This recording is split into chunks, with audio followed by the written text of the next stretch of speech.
Welcome to the RDL show. I am Ryan D. Leaf. Sorry for abruptly taking off on Wednesday. The voice was not working, essentially. It wasn't complying. The boys picked up, did a great job, finished the show for us.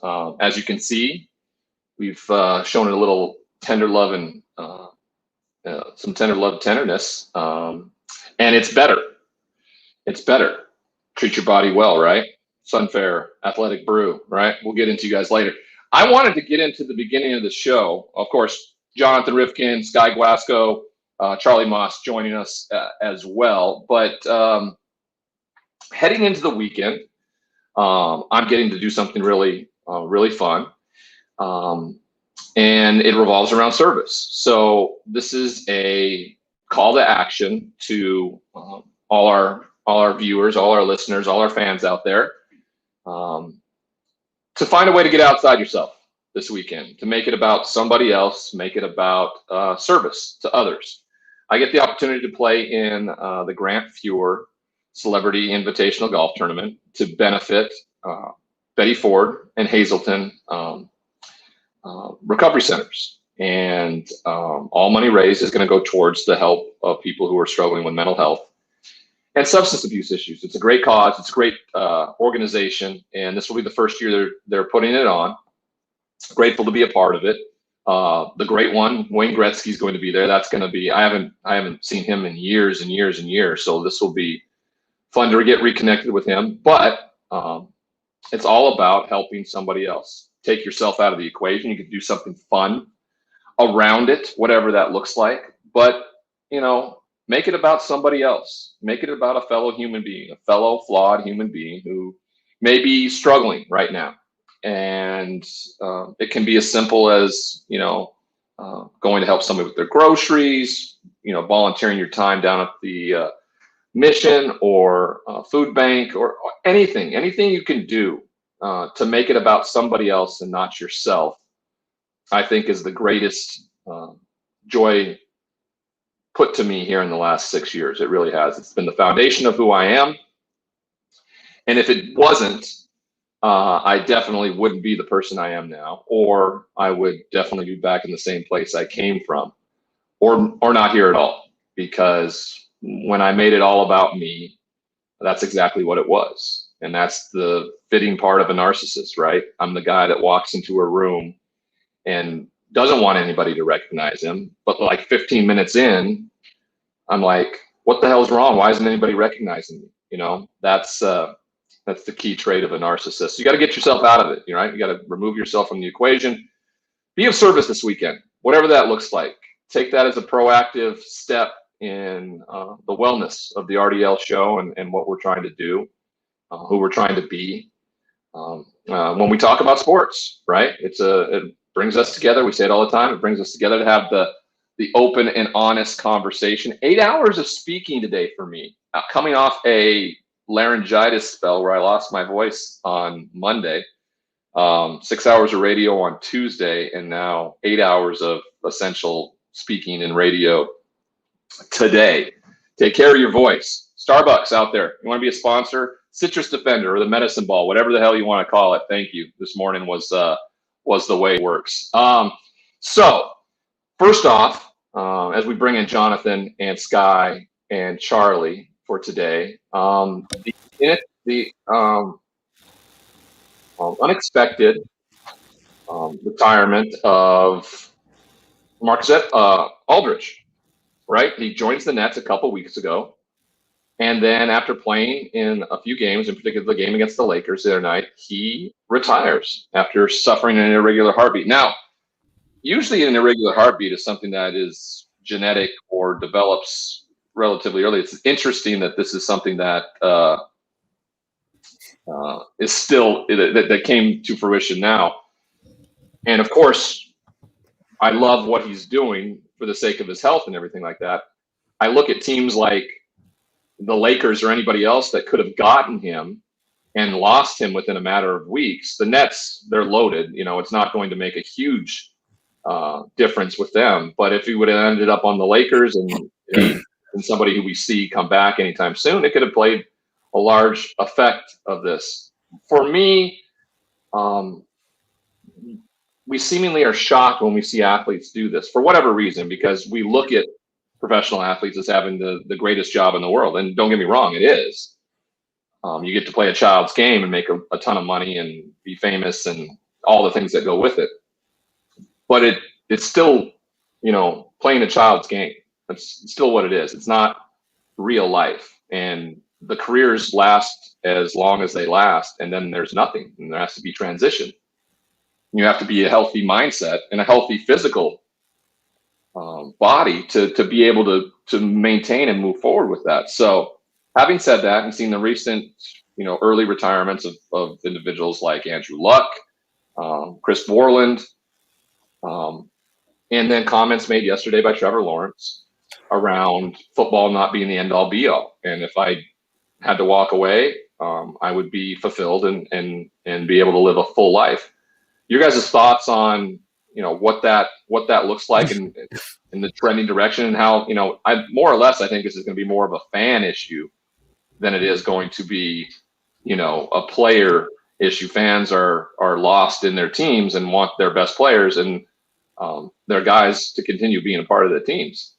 I mean, that's sort of the social message and stigma surrounding this, right? Is that we see athletes as fans or as media members a certain way, when in reality they're human beings with conditions that range all over the place, right? And we can't expect them to put their mental health, their physical health aside to go out and entertain us for millions of dollars. And I think, look, LaMarcus Aldridge, he was diagnosed back in 2007, so it's been 15 years since we've been aware of heartbeat irregularities, as you see on the bottom. Wolff Parkinson White syndrome, which is just an extra electric chamber that goes, not extra, but it's an extra electric chamber that connects your lower and upper atrium, and it creates fast heartbeat. And eventually, I think that takes a toll on your body. Ryan, when you're out there and you're trying to beat the other team and you're going through your mentality in a game, like you're amping yourself up on a physical level, like your heartbeat races, you start sweating, like there's all these different things. You go into fight or flight mode, and like that can be bad if you have an underlying condition. After 15 years, LaMarcus Aldridge finally experienced something that scared him enough. Scared him enough. He's only 35 years old. He has such a long life ahead of him. Why put the rest of that at jeopardy because of this?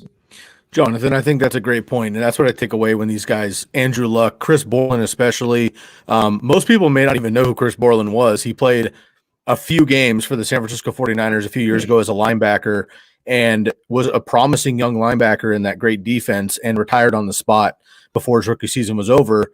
And looking at other linebackers like Luke Kuechly, one of the best ever mentally and physically, and just concussions drove him out of the game early as well. And I think a big thing we forget as fans is that these guys are in their early 20s, sometimes in their teens, in the NBA especially, coming in and playing in front of the spotlight, in front of the world.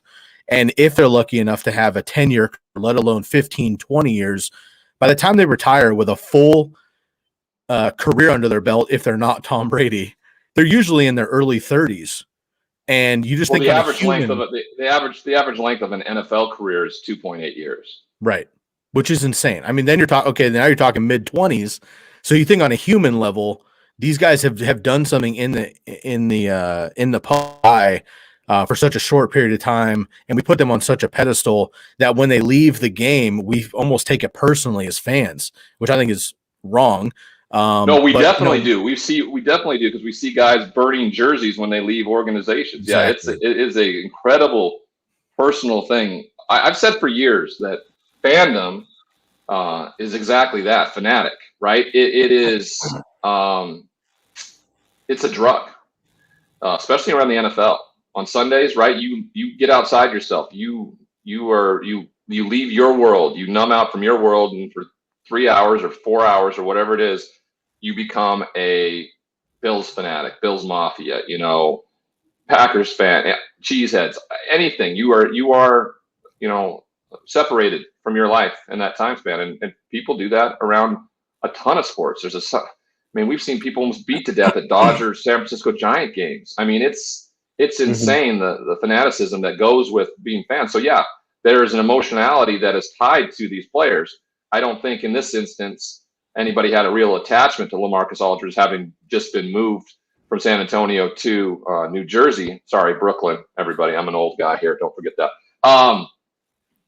But I love his decision making here. It's about your family. He's made so much money, played an incredible career in the NBA, a dream that he always have. So I applaud him for his decision on what that looks like and what he needs moving forward. So good luck to him. Another point on that, and we were talking pre-show about this a little bit. We're talking about the fans and the players. We talked about this early on Monday or Wednesday, excuse me, that often when these guys step out of the game for whatever reason, but injury or health concerns, whatever, they generally get massive support from their league mates, from the industry, from other players and athletes that understand what they're going through. The vitriol comes from the fans. But it's interesting, we rarely hear about these conditions of a player until it gets to this point. I was talking about John Brown in football with the sickle cell. Mark Andrews came out diabetic. He's been diabetic his whole life, but it came out to the public once COVID became a concern. And now LaMarcus Aldridge with the irregular heartbeat. We only hear about these things at the end of the road. And I just wonder to myself, it was a reality check this morning, how many players and athletes at peak physical performance to play at the level that they do in professional sports or college as well. How many players are playing with pre-existing conditions of something?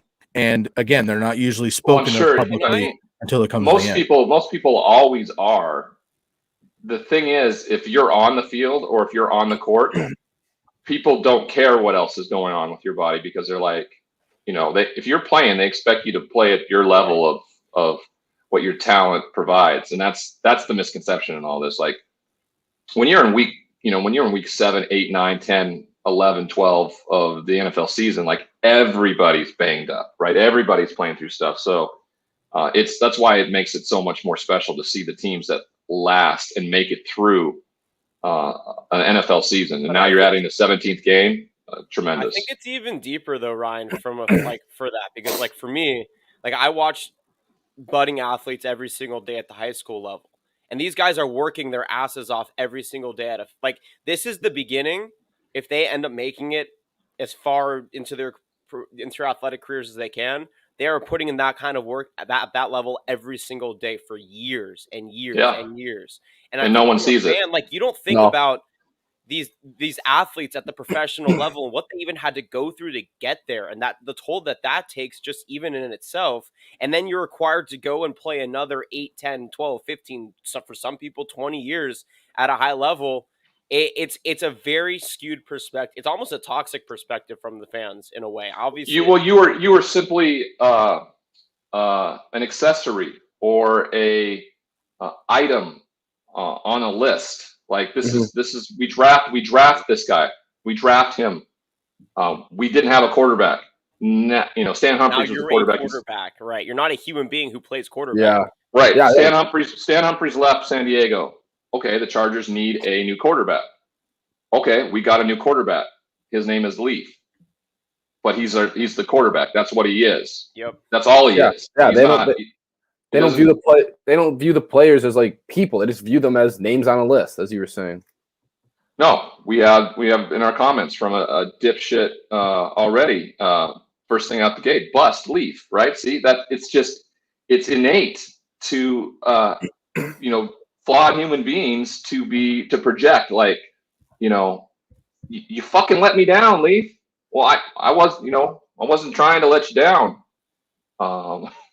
What's funny? I talked to this is a life point, everybody. Ryan, you're gonna be proud of me. I talk to my therapist every couple of Tuesdays, every Tuesday, just because it's good to let it out. And I said like it's sort of like breaking up in a relationship. Like if there's no right way to do it, but like it's not you're breaking the other person's heart, they're heartbroken. It's sort of in this situation, like Ryan, you didn't let people down. They chose to be let down because they took you as and your role and a perspective. I remember I remember the first time I was coming out of the stadium and this dude is screaming at me because I was his fantasy quarterback and he played me. He started me that fantasy week. Football skews the perspective. Yeah. But listen to this. I was just like, he's like screaming at me, man, Leaf, you fucked me in. You were my starting quarterback. And I looked up at him. I said, hey, it's not my fault you started me as your quarterback this week, all right? That sounds like it's a general manager issue, all right? Go talk to, I don't know if it's your wife setting your lineup or what, but that ain't me. And and that's how I dealt with the fantasy football guy in that moment. But yeah, it's craziness, you know. It's fun to see players taking their identities back, and I think Trevor Lawrence did that exactly. And I don't think in any other sport other than football that is kind of an archaic caveman violence, and then propped up by the propaganda machine of the NFL and the NFLPA, is why there's comments coming back from people in terms of, well, should we draft this guy? Doesn't sound like he's all in. Dude wants to be the best possible version of himself as a football player, as a human being. Yeah. He just got married. He just got married the other day, this past weekend. Like his priorities are right for him. The idea around if somebody else says this, Josh Rosen said something similar, a few years back. But he wasn't going to be the number 1 overall pick. He was at the top. He went 10th overall to Arizona, probably, and it cost him. People looked at him as somebody who didn't want to put in the effort, and he definitely did. There's a reason why he's still in the league. If he didn't want to be, after being tossed around to 3 or 4 different teams and on practice squads, there's no reason for him to be in the league anymore. He has different plans for his life and different things like that, but he wants to play football. Trevor Lawrence will be the first one in, last one out, work his tail off like anybody else. If this sways the Jacksonville Jaguars in any way, then they are just absolute, boneheads to think that in that way. I mean, I don't think it will at all. But like you said, they're boneheads. Well, if they passed on him and went with Zach Wilson 1, I mean, what do you think the reaction would be? I think that'd be embarrassing, actually, just to draft. Yeah. Draft another player. In spite of what Lawrence said, like, he's obviously the best prospect since Andrew Luck, as you said. The talent's there. He's got his life together. He just got married. Just because he said football may not be the end-all, be-all doesn't mean he's not committed to the game. It just means after football there could be something else. So deep into those conversations, that's the point. Is from a fan.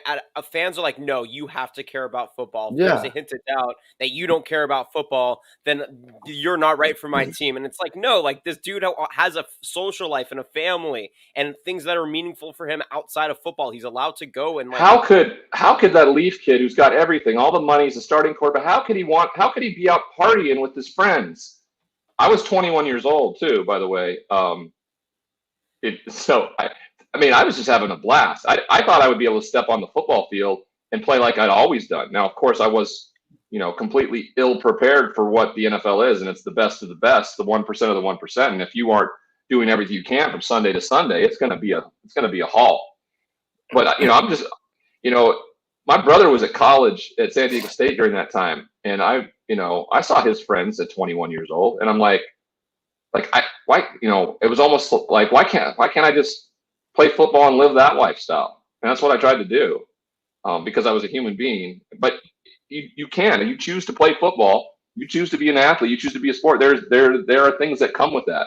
There are expectations that come with that. And you have to understand that. Doesn't mean you have to acquiesce or live up to those things, but you have to have an understanding that this is what's going to be asked of you moving forward. All righty.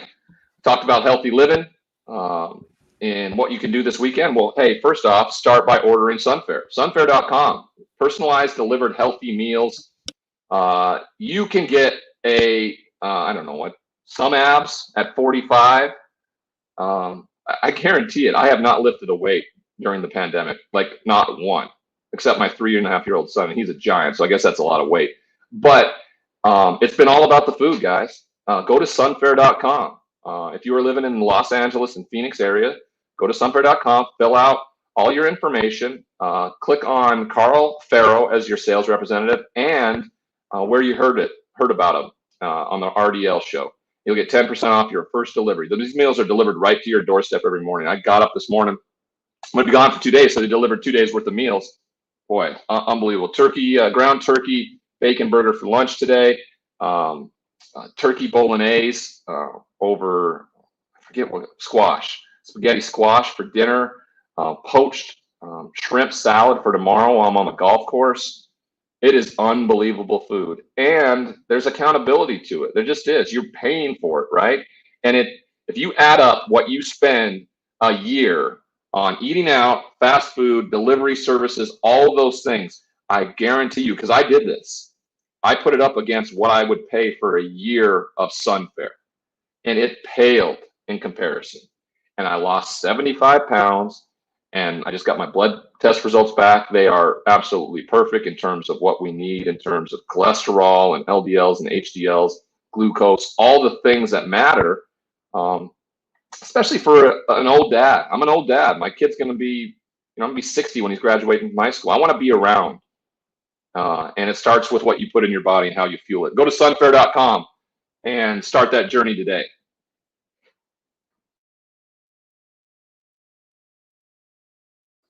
All right. Yeah, look at that guy. Girls have been sliding into my DMs more often now in the last year than I don't think I've ever had in my lifetime. So, shoot your shot, girls, I guess. They just want the 10% off for Sunfair. Yeah, they just want your connection to They want my promo code. That's all they want. They don't want the 44-year-old man. They want the promo code, people. All right? Or they're looking at the young gentleman to my right and going, when that kid gets out of his dorm room, that's a possibility, maybe. We'll see. We'll see.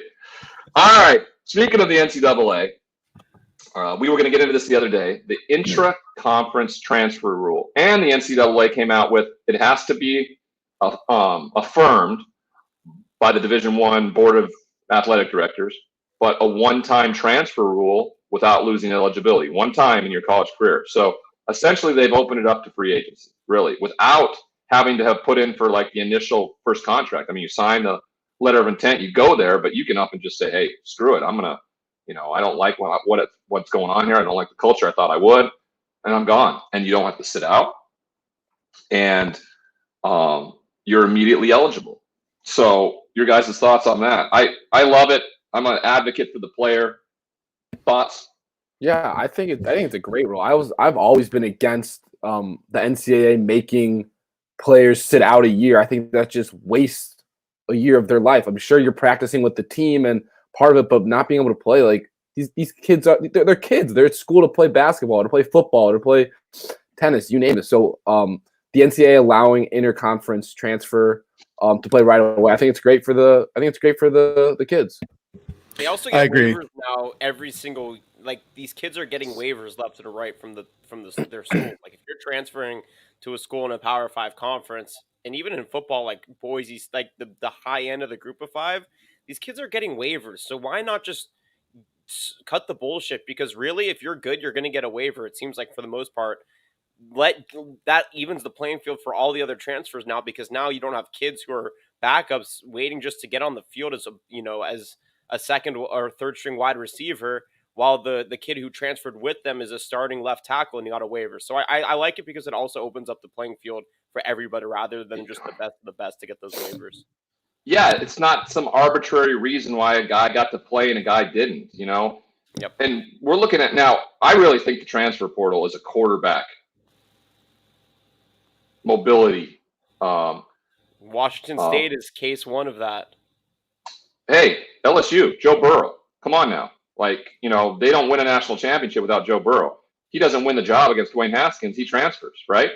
Justin Fields, right? He can't beat out Jake Fromm. He goes to Ohio State, plays in a national semifinal and a national championship, right? I mean, it's become a quarterback mobility mobile, essentially. A lot of players think they'll go into it. What they don't understand is if you're not a high-profile quarterback or a guy that can make a difference on a team in the eyes of another organization, because their scholarships are already used up. A lot of them end up having to walk on some other places as a preferred walk-on, or may never have another scholarship. So they have to be really smart about doing this. the impulsive nature of the transfer portal would have been really problematic, especially for somebody like me. After my freshman year, and I really wasn't given a chance at the starting role the next year because, frankly, I didn't work hard enough. I just thought I was due it because of how much more talented I was than the quarterback who was starting. I was really frustrated, and I got into it with a couple players in the locker room and in the weight room one day, and I burst into Coach Price's office, and I just said, I'm out of here. Now, if there would have been a transfer portal where you just simply pop your head into a compliance officer and go, hey, put my name in the portal, it would have been game over for me. I would have never played in a Rose Bowl. I would end up, I was trying to go play, at Colorado State then, or SDSU, those were places that I had been recruited by, and that's where I was looking into it. It just, the impulsive nature of kids, especially nowadays at that age, where you just feel like you can flippantly go.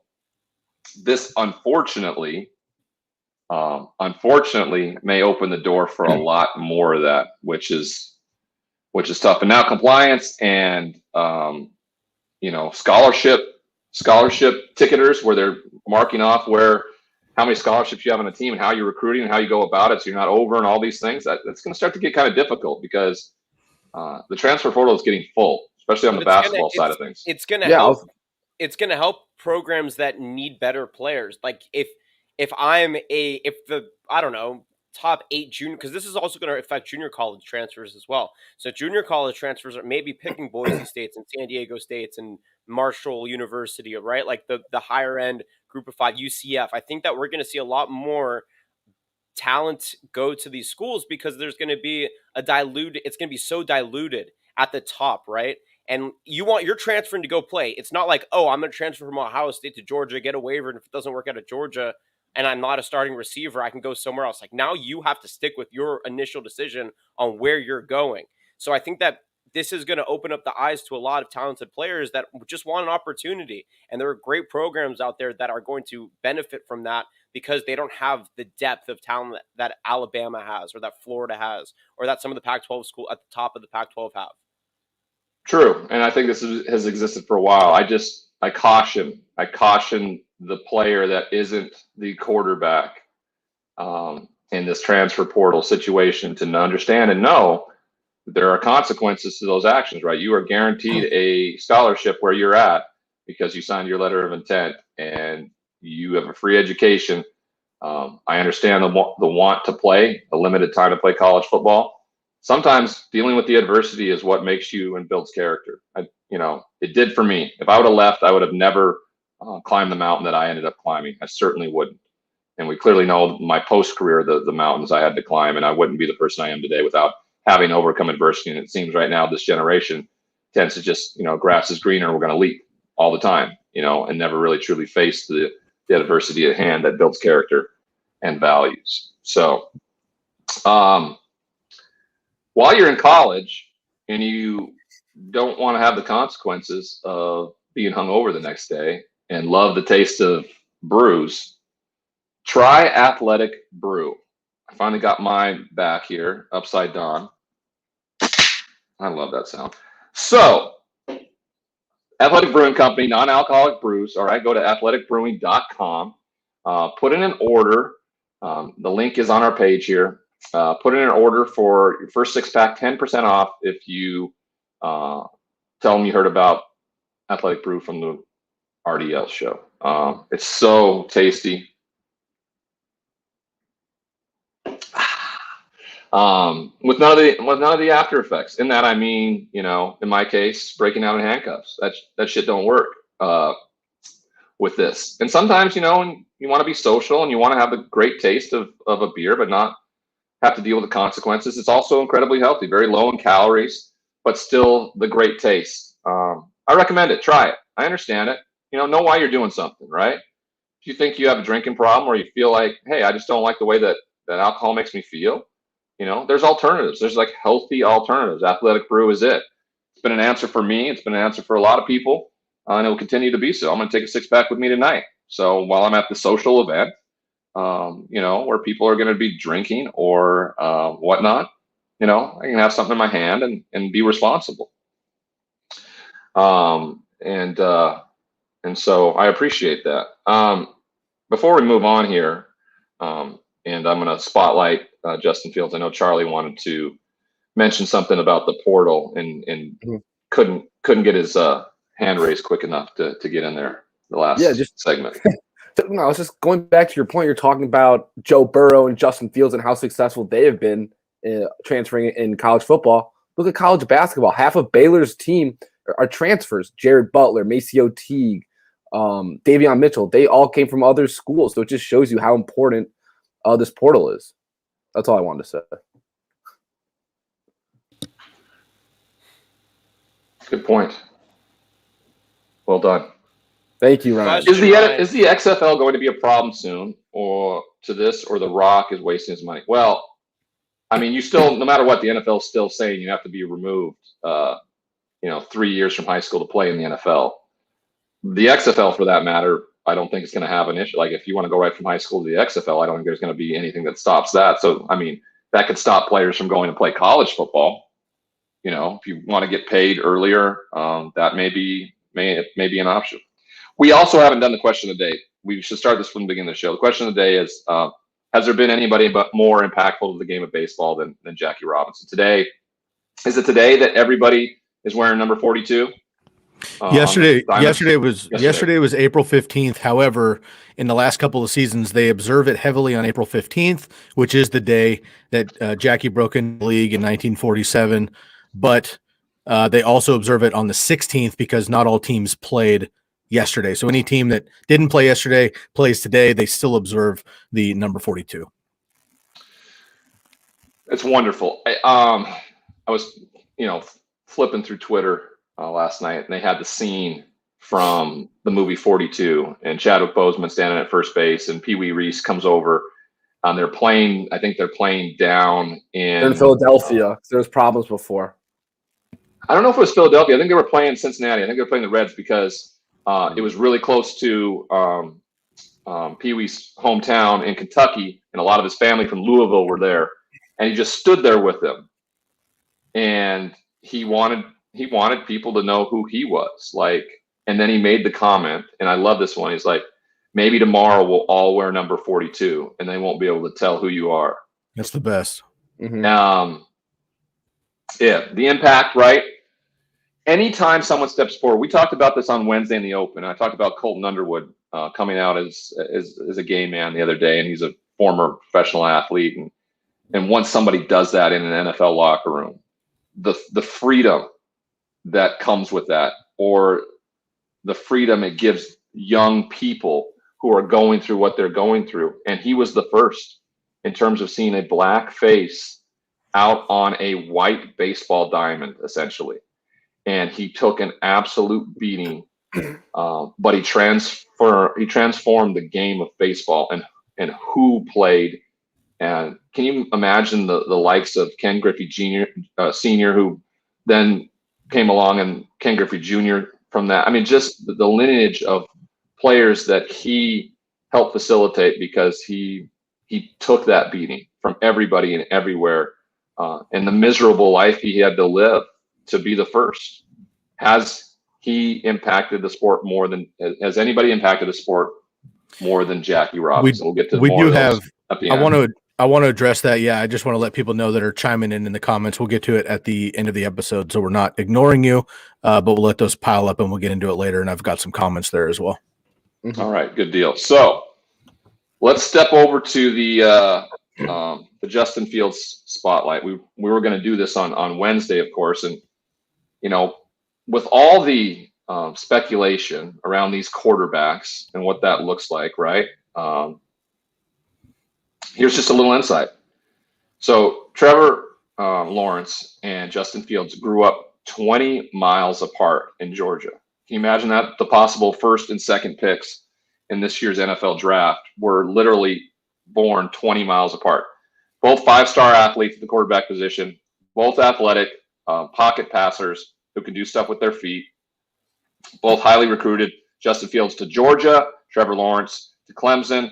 Wasn't the starter at the beginning of the season, became the starter in about week 5, took this team to a national championship, beating Alabama and Tua Tagovailoa for the national championship out in San Francisco. Justin Fields, on the other hand, didn't get the playing time he really wanted or felt he deserved early. in his time at Georgia.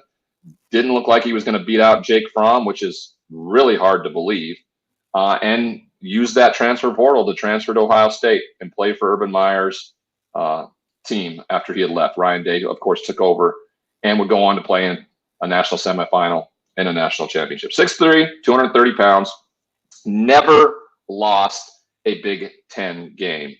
Some people are concerned around his inability to beat out Jake Fromm. I don't know why. Jake Fromm was a very good quarterback, was a drafted quarterback. He's with the Buffalo Bills right now. Would you say that the fact that Joe Burrow didn't beat out Dwayne Haskins is a red flag? I don't. Sometimes you just fit better with the system, and clearly Joe Burrow fit perfectly with Joe Brady's system, right? 41 touchdowns, 3 interceptions in a non-COVID year. They went to the national semifinal. He was as accurate as anybody you can imagine. Dual threat capability, but more of a pocket passer. We talked about that. He can extend plays with his legs and win, but makes him take more sacks than he needs to. That's the biggest thing, right? Peripheral vision of a quarterback is huge. And sometimes when he peels out of there, he almost feels like he peels into the pressure, like he's not seeing it. But his athletic ability lets him get away with a ton of stuff. He's got to be better at that at the next level. That's something he can improve on. His offensive coordinator is going to have to help him along. He is not being a full field reader. I mean, the speculation over the last month about him being a one-read wonder kind of guy. I tell you what, you look at these weapons he had, his first read was open almost all the time. The touchdown he threw in the Clemson national semifinal was probably his third read, the one he just dumped about 65 yards down the football field. Here's a really good example right here. That's just a dime. You need that arm in the NFL level because you got to fit it into holes like that. All right. So I think it's a bunch of nonsense. I think he's the number 2 quarterback in this year's draft. Sometimes his eyes can get transfixed on his primary targets, but also when you have weapons like that, are you telling me Trevor Lawrence wasn't focused in on his primary targets a ton of times? You don't think Mac Jones was focused in primarily on Devontae Smith a ton this year? When you got weapons like that, it's you get focused in on him. Okay, I understand. He's got to be better at that. Needs to be better at anticipating throws and throwing guys open. Okay, so a ton of times he's throwing the football to guys who are open. And in college, you're able to separate a ton more, and especially with the athletes that he has. They were more wide open. He had to see him open before he threw it a lot of times. And at the next level, you have to throw guys open. You have to lead them away from defenders and allow them to run after the catch. That allows your receivers to do what they do best at the next level and use their speed, okay? He's got a strong arm, solid base, got really good legs. He's firm when he sets up in the pocket to throw it. He's not, you're not moving him off his spot very easy. My best comp for him that I've looked at is Dak Prescott. Now, Dak Prescott went third in that year's draft, and it was a coup for the Dallas Cowboys. Just signed the largest contract in the history of the NFL at the quarterback position. All right. And they're very similar in nature. So if you're a team out there saying, hey, you could draft a Dak Prescott, I don't see any of the top 3 teams that are drafting why they wouldn't take him, right? He is accurate. I talked about the below average feel for pressure around him. And he's got to be better at manipulating with his eyes. And at the NFL, you have to be. You got to be able to move safeties and linebackers and layer throws if you need to. I think he would be a steal for the Jets at 2. And if I'm him, and I had a chance to go to either the Jets, the 49ers, or the Falcons, I know the 2 I want to go to. The Jets seem to be a systematic, dumpster fire, and have been for a long, long time. So I wouldn't want to be going to New York right now. And poor Zach Wilson's going to be in a heap of trouble, I think, once he gets there. So I believe he's the second best quarterback in this year's draft. If I'm the New York Jets, I'm taking the second best quarterback in the NFL draft, and that is Justin Fields. If he falls to 3 and Kyle Shanahan and the San Francisco 49ers get him, huge coup, I think, for that 49ers ball club. And he can sit and learn behind a very good quarterback in Jimmy Garoppolo. And if he gets hurt, like he has the past few years, you're able to place him in there and get him some reps. That's the way it's going to go. So that's my spotlight on Justin Fields. Your guys' thoughts? The last couple of weeks, we've been talking about, the Mac Jones hype, right? Kyle Shanahan and John Lynch have been talking a lot about it. He's come up a lot. We talked about him here on the show.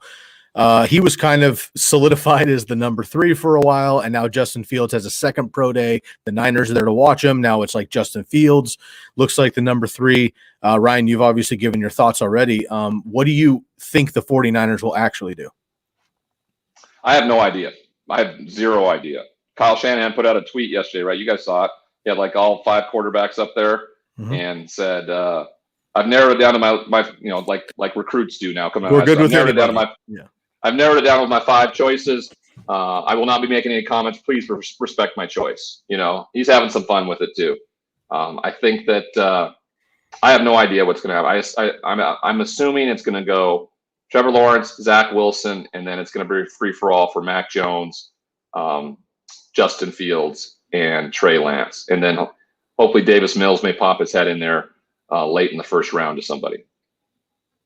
I like it. And you know something we don't about Davis Mills, not from an athlete standpoint, but you're inside man. I don't know if you and Shefty have been texting back and forth the last few days, but I'm telling you, as soon as Davis Mills' name is called in the first round, and everybody's like, nobody was talking about. We've got the receipts. We've got the receipts. We have the proof in the pudding. So I feel like this is sort of like the Watergate scandal. Like you have your deep throat you're going down and getting like, here's the update on Mac Jones type deal, or Davis Mills. But well, we'll see. I mean, it's trending in that direction. He's done nothing but elevate his stock. The only thing that would hamper it from happening, it was the fact that he was considered a 3rd or 4th day or a 2nd or 3rd day draft pick, and that he's only started 12 games and has been injury prone. I mean, those are things those are consequential. But he's got first round talent. He's as talented as Andrew Luck was when he stepped on campus, and people at Stanford and David Shaw have said that from day one. So, if somebody feels like that's a steal for them, and they're worried somebody might jump a little higher up in the draft, early 2nd round to get him, you may see a team jump into the first round, late in the first round to snag him and be able to get that 5th-year option with a first round pick. Patriots, man. That's all I'm saying. I think he'd be fit in really well in McDaniel's offense. I really, really do. All right, let's go back to the question of the day. Has there been anybody more impactful to the game they played than Jackie Robinson? And we had a couple comments. I thought this was a good one from Andrew Cray. Tiger Woods in golf, definitely, right? The impact he had in terms of people who were watching the sport who looked like him, who picked up the game, and the influence that he had, I think is huge. The Williams sisters in tennis. Oh my God, yeah. I mean, we're seeing the results of that with some of the young American talent, especially playing tennis now. Madison Keys and many others on the women's side. Yeah, I mean, trailblazers, really. And it's amazing to watch it play out during our time, because we weren't around with Jackie Robinson. So this is like our generational watching it play out in real time. Of course, the racist backlash has been there, hasn't been the same in terms of depravity, but it's been the same in itself, and they've had to overcome. The Williams sisters, Venus in particular, I don't know if you guys remember this, if you're old enough to remember this, but she took to task the All England Club around men's and women's, winners' prizes. The disparity between how much money the winner of the women's side and the winner of the men's side was so far that they clamored and clamored and clamored until they got equal pay for the Wimbledon champion, and it's been amazing to see. And Venus was one of the ones that really led that charge. So they've had so many different ways to impact the sport. Those are very, very good examples. I think around football, and I think of Jim Brown is somebody who led the charge early on. But I don't know if there's been more of an impactful player than Jackie Robinson. And don't forget what a great athlete. Like 1940, he was the leading rusher and think, scorer on the UCLA Bruins football team. Four-star well. letterman at UCLA. Wow. He ran track. He played tennis too. He just didn't do it full time. Yeah. Basketball. Pretty impressive athlete just all around. And, he chose to break the color barrier of Major League Baseball, and the rest is history. And he's honored on these 2 days. Everybody walks out in their uniforms, wearing number 42, worn league-wide by every player. Rookie of the Year 1947, MVP in 1949, Hall of Fame in 1962. And, he's somebody everybody can look up to. And I'd venture to say that he has been the most impactful player in any sport. I really would. Well, his story. Go ahead, Charlie. Oh no, you go, Scott. I was going to add something else. Jackie Robinson's story overall is phenomenal. I'm just a baseball nerd in general, and I spent like an hour of my morning yesterday writing up a post, just kind of commemorating the day and Watch Baseball Day and things, and look forward to this day every single year. But going back to his story and reading the things like the Pee Wee Reese, Ryan, that you had mentioned, and the racism that he had met from Ben Chapman, who was the Phillies manager at the time, just absolutely horrendous acts that Jackie Robinson was dealing with. A lot of this obviously documented in the movie 42.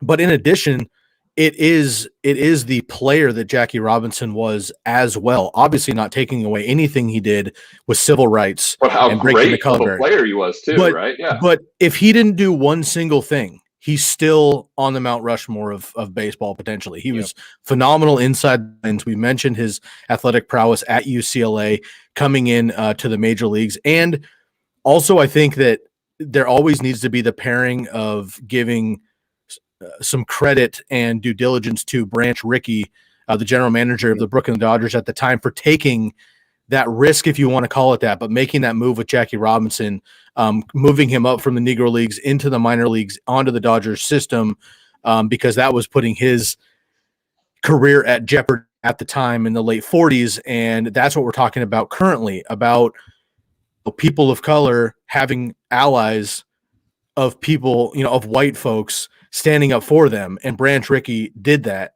in a time where it just didn't happen. So I think that's a really important part of the story of Jackie Robinson and Branch Rickey, and what he was able to do. It's important as much then as it is now in terms of people like myself understanding the white privilege and the privilege that I got growing up. And it doesn't mean, it doesn't mean what a lot of people think it does. What it means is that no matter what, I have a much different viewpoint of all of this, right? Because we continue to see, young black men gunned down by police forces all the time. It's unbelievable nonsense. And I have, and it's rooted in racist stereotypes and tendencies. It just is. And I have a very unique perspective on this, right? Like, I was a criminal. I was arrested, right? And when the police showed up, and I was out of my mind, right? I was high, I was mentally ill, all of it. I never once feared for my life. And that right there could be the definition of white privilege. That when I was interacting with the police, when I was actually a criminal, being suspected of committing a crime and was unstable, I never once feared for my life. And the idea that a young black man or a person of color, anytime they're engaged or encounter with a law enforcement, there's fear that they may not walk away from this alive. See, that's for me the definition of white privilege. That's what that means. That means that that's what I am afforded because I'm a white man. And for some, Branch Rickey doing what he did, Red Auerbach, who was, in Boston in the 50s and 60s, handing over the reins to Russell as the head coach and player. I mean, those types of things can't go unseen because what kind of courage it took to do that, because you're putting yourself at risk. But if you just continue to do the next right thing, you'll be on the right side of history. You will. And let's not forget that this is nearly 15 years before Martin Luther King, and really like what we're currently taught in school and things of civil rights and all these things. Like, this is 15 years before all that this happened. Jackie Robinson retired, 40 years before the MLB. He was in the Hall of Fame in 1962. So exactly. He was well out of the game of baseball decades before Major League Baseball made this move that we now know as an annual event. Another athlete I want to bring up that in this conversation with civil rights and what he did for the sport, you can't have this conversation without Muhammad Ali. I was waiting to say that, Scott. You took my thunder. What he did as well. I mean, just phenomenal, and being kind of public enemy number one. And look, Jackie Robinson had kind of a quote unquote agreement with Branch Rickey, for the first 2 years of his contract. He agreed to not fight back verbally, physically, literally just wear it as an experiment, they called it, and he could do whatever he wanted after that. Muhammad Ali clearly held no punches, no pun intended, right? He was always verbally aggressive and standing up for himself and the people in his corner. And what Muhammad Ali was able to do in the boxing ring, obviously the best ever, but in civil rights and standing up as well is bar none also. The uncomfortable part of this is the transformational players in all of this are those of color, because of the uncomfortable and scattered history of our country. That says a lot. That in itself says a lot, that these individuals are the ones that influence so much, because they were barrier breakers because of the uncomfortability of the history of our country. That's something that's not addressed enough. And I'm sure people will come at us from this aspect of things. So, well, what about this white player who was so impactful? Yeah, but wasn't breaking any barriers, right? Not at all. That's if there wasn't such a scattered, uncomfortable, despicable history in our country, then it wouldn't be the same. And so I get it. It makes sense. And there's a reason why there's a similarity in all these names we're bringing up, is because of what they had to overcome to be where they were at. Not only the best at what they do, but then to deal with everything else on top of that. So again, we applaud Jackie Robinson, the Williams sisters, Tiger Woods, Muhammad Ali, everybody who has helped pave the way for a lot of individuals who've given them a chance at achieving their dream. And Jackie Robinson was the first to do that. So there's no really non sequitur. It's a non sequitur for that. But if you want to add some spice in your life, try Bomb Banana. All right. Company is just great. They were founded in early 2020 by 4 friends at the University of Michigan. That's the only thing I hate reading, but I read it every time. You got to love that Bomb Banana. Launched in the midst of the pandemic, vision of transforming the way people eat hot sauce. They have an original and a spicier red logo, white logo. I'm more of a white logo guy. Put it on a lot of my food, spiced up, sunfair.com. Fellow sponsor there. Personally, like I said, I'm more of an original guy. Can't go wrong with either. Favorite thing about Bomb Banana is it is on food, a meal that you put the sauce on. All right. The website is www.seekthespice.com. That's seekthespice.com. All one word. And today you can receive 10% off your first order by using the promo code LEAF. That's LEAF, like on a banana leaf, as a banana leaf. How about that? I heard you on Wednesday, Jonathan Rifkin. Leaf like a tree, on a good tree. All right. Check out Bomb Banana Hot Sauce. Absolutely fantastic. Beyond excited to have the opportunity to work with this new and emerging For the record, that hot was Charlie. sauce. That was Charlie. For the record. But I thought you were the one that brought up Jonathan. Yeah, Jonathan brought up the banana leaf. Yeah, I did the read though. You're right. I thought that it was the analogy worked better because there are leaves on bananas too. So yeah. So we're gonna call it a day a little early. I have to get on the road now that the pandemic is over, everybody, it now takes 3.5 hours to get to Palm Springs from Los Angeles, when literally 9 months ago, I could get out there in 2 hours. So be of service this weekend. Get outside yourself. Make it about somebody else. Thank you as always for being a part of the show. We're a grassroots, pick yourself up by your bootstraps kind of show, right? We started March 1st and we're just trudging along. Thank you as listeners. Thank you for being a part of it. From Sky, from Jonathan and Charlie, we thank you. We'll see you on Monday. Have a great weekend, everybody.